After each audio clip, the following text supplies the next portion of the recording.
आज की अहम खबरों में सबसे पहले आपके सामने समड़ियाल सियालकोट के इलेक्शन की अपडेट रखते हैं।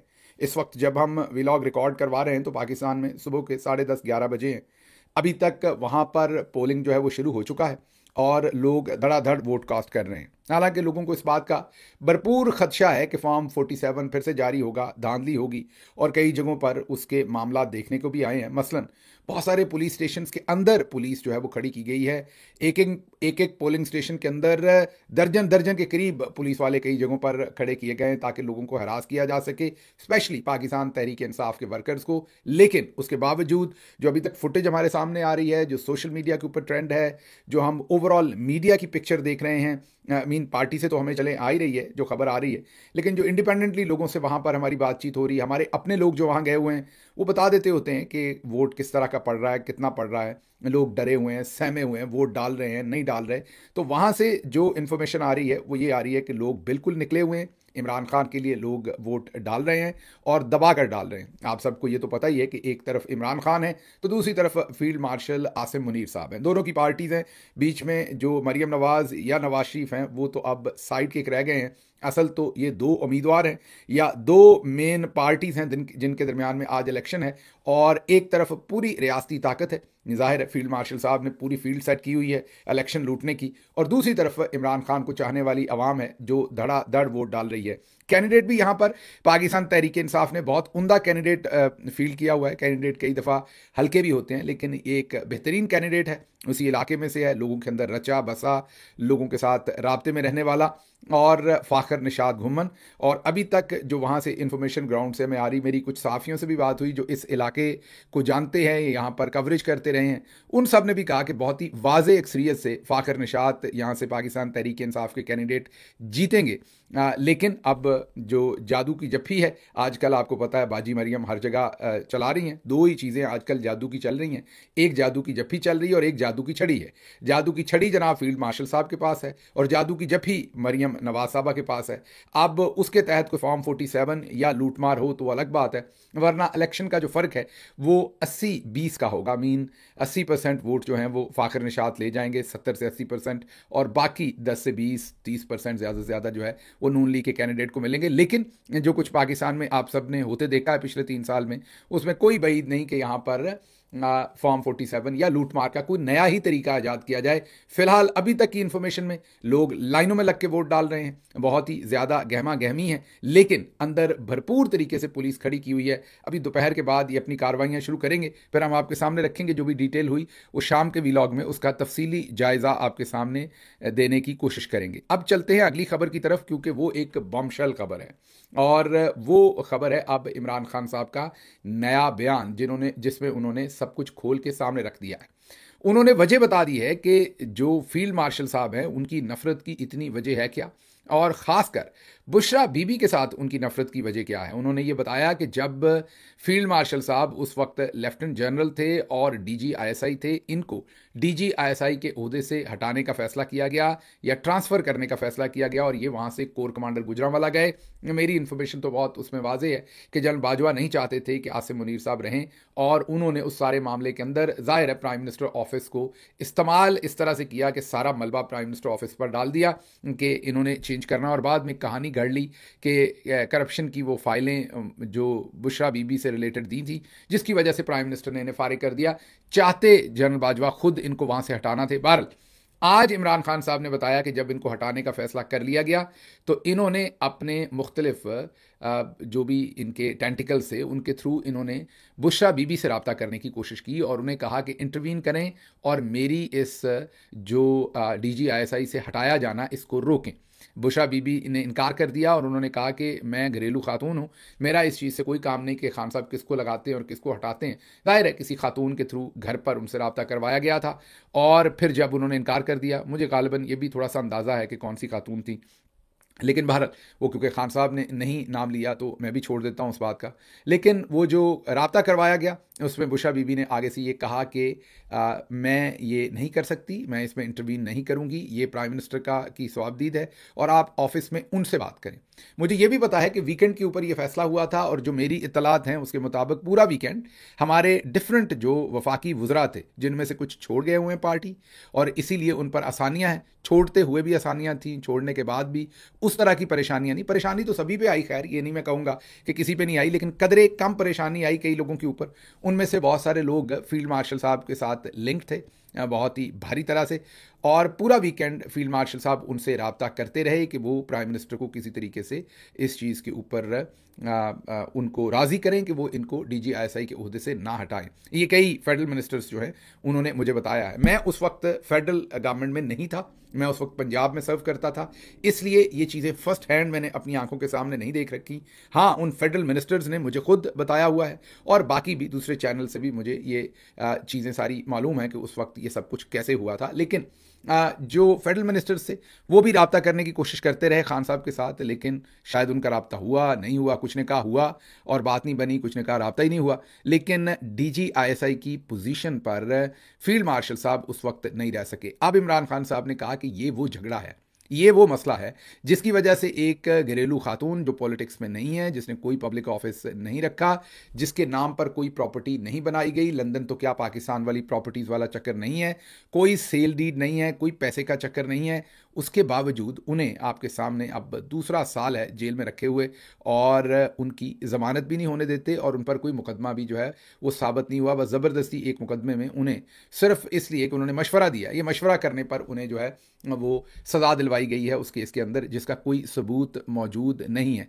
आज इमरान खान साहब ने ये वाज़े तौर पर बता दिया कि किस वजह से जो फील्ड मार्शल साहब हैं वो उनके और उनकी बेगम के पीछे हाथ धोकर पड़े, स्पेशली उनकी बेगम के साथ क्या दुश्मनी है वो आज उन्होंने सामने रखी। अब जो लोग ये मंजन बेचते थे कि डील हो रही है, ये डील हो गई है, मामला क्लोज पहुंच गए हैं, ईद से 2 दिन पहले इमरान खान साहब को छोड़ दिया जाना, इस बयान को देखें, फिर वो अपने आप को देखें। हो सकता है उन्हें को थोड़ी सी समझ आ जाए, मैं चले सख्त लफ्ज़ तो इस्तेमाल नहीं करता, चले उन्हें थोड़ी सी समझ आ जाए कि वो किस तरह का तज्जिया पेश कर रहे थे और किस तरह का तज्जिया पेश कर रहे थे और किसके कहने पर कर रहे थे। जाहिर है जनरल साहबान ने ये जो खबर थी ये मार्केट में फीड कर रखी थी। तो कहने की बात मेरी ये है कि बदकिस्मती से ये सब झूठ बेचा गया आवाम के सामने, इसमें हकीकत कोई नहीं थी। हकीकत यही थी इस सारी बात के अंदर कि किसी सूरत भी जो फील्ड मार्शल साहब हैं वो इमरान खान को बाहर नहीं निकालना चाहते। अब ये जिस टेंजेंट पे जाकर, जिस लेवल के ऊपर जाकर इमरान खान साहब इन चीज़ों को एक्सप्लेन कर रहे हैं और इसका जितना गुस्सा आसिम मुनीर साहब को आना है इस बात का जो आज इमरान खान साहब ने की है, जितना वो अपने आप को इसमें बेआबरू फील करेंगे दूसरे जनरल्स के सामने, कोर कमांडर्स के सामने, कोर कमांडर्स कॉन्फ्रेंस के अंदर कल को जब बैठेंगे तो सब ये सोचेंगे कि इस वजह से इमरान खान की बेगम को इन्होंने जेल में रखा हुआ है। तो इमरान खान का ये एक बयान बॉम्ब शेल की तरह होगा फील्ड मार्शल साहब के लिए और इसके बाद उनका गुस्सा कई गुना बढ़ेगा और शायद वो अपने जुल्म में भी अजाफा करें इसके बाद। और आप देखेंगे कि अब मामलात किस तरफ जाते हैं, हम भी देखेंगे, आप भी देखेंगे, लेकिन ये ज़रूर तय है कि अब इसमें से रिहाई वाली बात, वो जो सारे झूठे तज्जिए थे वो आपके सामने आ जाएंगे। अगली खबर जो है वो इमरान खान साहब का ये अगला बयान है कि जो कम हौसले वाले हैं वो हट जाएं, जो तगड़े लोग हैं सिर्फ वही रहें, जो कम हौसले वाले हैं वो ज़रा सीटों से हट जाएं ताकि हम ऐसे लोगों को चांस दें जो हौसले में हों या जो मुकाबला कर सकते हो इस वस्तायत का, और ये जो कुछ भी हमारे साथ हो रहा है इसका हम मिलकर इस वक्त मुकाबला करें। अच्छा, ये बड़ी इंटरेस्टिंग बात है, किसी दिन इस पर तफसील से बात करेंगे, लेकिन सिर्फ आपको मैं ये बता देता हूँ कि हमारा मसला ये कि कोई तकरीर बहुत अच्छी करता है तो हमें लगता है कि वो बाकी सारी चीज़ों में भी उतना ही अच्छा होगा, या कोई हमें दिखने में बड़ा दिलेर लगता है तो हमें लगता है कि वो असल ज़िंदगी में भी बड़ा दिलेर होगा। ऐसा नहीं होता, किसी में एक करैक्टरिस्टिक हो सकता है, दूसरा नहीं हो सकता। आप लोग कोई बहुत अच्छी तकरीर करे, बड़ी सुलझी हुई अच्छी बातें करे, आपको लगता है कि इसके सारे ही जो डायमेंशंस हैं लाइफ की वो परफेक्ट हैं। ऐसा नहीं होता, सियासत में तो बिल्कुल नहीं होता। लोग अक्सर औकात बहुत अच्छे होते हैं, सियासतदान जो होते हैं वो यूजुअली बहुत अच्छे एक्टर होते हैं, इसलिए वो सियासतदान होते हैं बिकॉज इसमें बहुत सारी हिपोक्रेसी की, एक्टिंग की, इधर की बात उधर करने की बहुत सारी ज़रूरत होती है। इसलिए बहुत सारे लोग इसमें बहुत क्वालिफाइड होते हैं, आपको लग नहीं रहे होते लेकिन वो बहुत क्वालिफाइड होते हैं। इसीलिए आपको वो बहुत उजले धुले हुए, मासूम, अच्छे, वेल मीनिंग, कमिटेड, लॉयल, इस तरह की तमाम करैक्टरिस्टिक लगती हैं, लेकिन सवाए अच्छी बात करने के पीछे ऐसी कोई बात मौजूद नहीं होती। जब आप उनका कंडक्ट देखते हैं तो वो बिल्कुल फ़र्क होता है। जो उनकी फसाड होता है सामने, जो ज़ाहरी वज़ाकता होती है, बातचीत होती है, जिस चीज़ से आप मरूब हो रहे होते हैं कि बहुत अच्छी तकरीर है, बहुत अच्छी सलाम कलाम है उनका, और आइडियोलॉजी की भी बात वो करते हैं, लेकिन प्रैक्टिस जब आती है वो इन प्रैक्टिस चीज़ें करने का मौका आता है, वहाँ वो नहीं कर पाते। तो खान साहब ने शायद ऐसे ही लोगों की तरफ इशारा किया है कि इसमें कोई शक नहीं कि पाकिस्तान में इस वक्त बहुत सख्ती है। फील्ड मार्शल साहब ने बहुत कम स्पेस लोगों के लिए छोड़ी हुई है कि वो कुछ परफॉर्म कर सकें। लेकिन ये बात तो तय है कि अगर फील्ड मार्शल साहब ने कम स्पेस छोड़ी है और आप पे बहुत प्रेशर है, तो आप जगह तो छोड़ सकते हैं ना। लोगों से असल मेरा गिला ये है, मैं ये बिल्कुल नहीं समझता कि लोग किसी दहशतगर्द तंजीम के लोग हैं कि ये उल्टे लटक के मार खा सकते हैं या नंगे हो सकते हैं या घर तड़वा सकते हैं। बिल्कुल आप पे प्रेशर्स हैं, आपका पूरा हक है आप 2 कदम पीछे हो जाए। लेकिन असल मुझे गिला ये है कि ये जो लोग लोगों से झूठ बोलते हैं, जो टार्जन बन के दिखाते हैं, जो लोग बड़ी बड़ी बातें करते हैं और अंदर से वो कुछ नहीं कर सकते, वो पार्टी के साथ और खान साहब के साथ ज्यादती करते हैं। आप कुछ नहीं कर सकते, शरीफाना तरीके से ये कहें कि मैं पार्टी और नजरिए के साथ लॉयल हूं, मैं इस हद तक जा सकता हूं, इसके आगे मैं नहीं जा सकता। और इसके आगे आप किसी और को प्लेस कर दिए। पोजीशन अपने पास रखनी है, उसको अपने पास रखने के लिए अवाम से, खान से, वर्कर से, सबसे फ्रॉड करना है, बड़ी बड़ी बातें करनी है और इन प्रैक्टिकल कोई चीजें नहीं करनी, और वर्बली ऐसा माहौल बना देना है कि लोगों ने कहना ऐसे बेहतर तो आदमी नहीं, और जब जरूरत पड़नी है तो वहां मौजूद नहीं होना। तो ये जो मसलन दोबारा रिपीट कर रहा हूं on the cost of repetition, कि आप प्रेशर में नहीं खेल पा रहे या एक खास हद तक आपने कुर्बानी दी है जिस पर आपकी बड़ी मेहरबानी है, उससे आगे कुर्बानी नहीं दे सकते, समझ आती है तो साइड पे हो जाइए। हो सकता है कोई और हो जिसके लिए वो चीज़ें अहम ही ना हो, वो कुर्बानी दे डाले।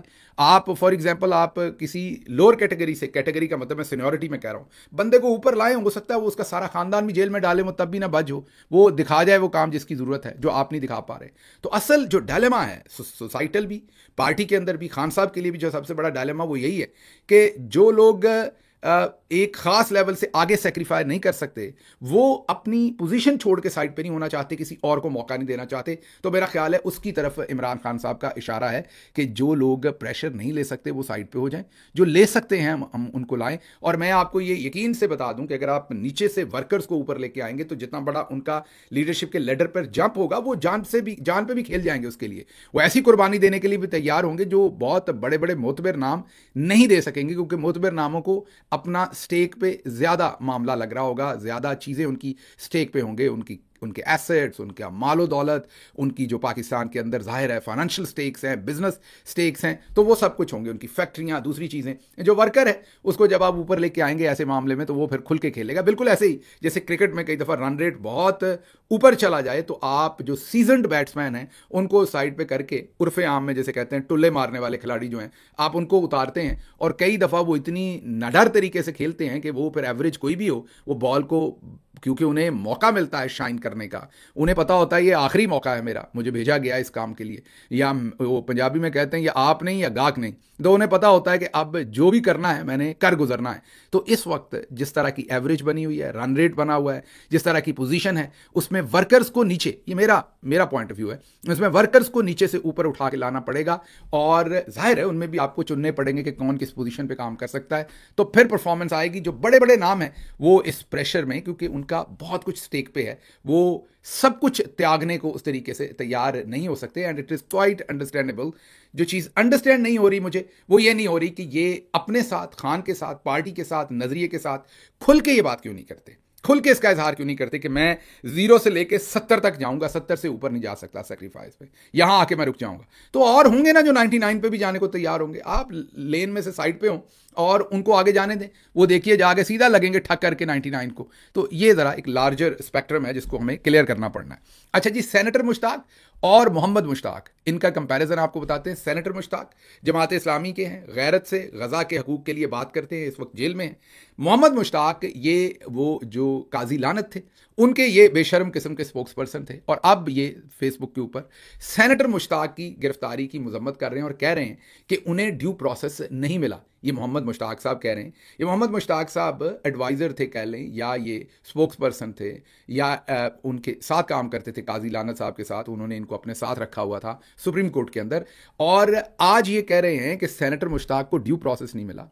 उनका रिमांड, जुडिशल, वो सारी अदालत के अंदर हाजिरी नहीं हुई, और ये उस चीज़ की मजम्मत कर रहे हैं। इनको शर्म नहीं आ रही मजम्मत करते हुए कि ये सब कुछ आप और आपके बॉस ने किया, और जब आपका बॉस कर रहा था तो आप उसको सपोर्ट प्रोवाइड कर रहे थे सुप्रीम कोर्ट के अंदर। आज अदलिया जिस तरीके से गिरी है वो काजी लानत के कारनामों के बगैर नहीं हो सकती थी। और कल राणा सनाउल्लाह ने तो इकबाल जुर्म कर लिया है कि ये काजी साहब की जो इमरान खान के साथ नफरत थी और जो उनकी इमरान खान के साथ अदावत थी, उसमें काजी ने सारा गंद किया है। मतलब अब राणा सनाउल्लाह साहब के कन्फेशन के बाद कि कोई कानूनी मामला नहीं था, असल में इमरान खान के साथ ज़ाती मुखासमत थी जो काजी लानत की, उसकी वजह से ये सब कुछ हुआ। तो अब तो वो बिल्कुल जाहिर है ये सारी चीज़ इनका कन्फेशन आ गया। सिर्फ फील्ड मार्शल साहब के बारे में कन्फेशन नून लीग का रहता है, काजी के बारे में तो अब आ गया है।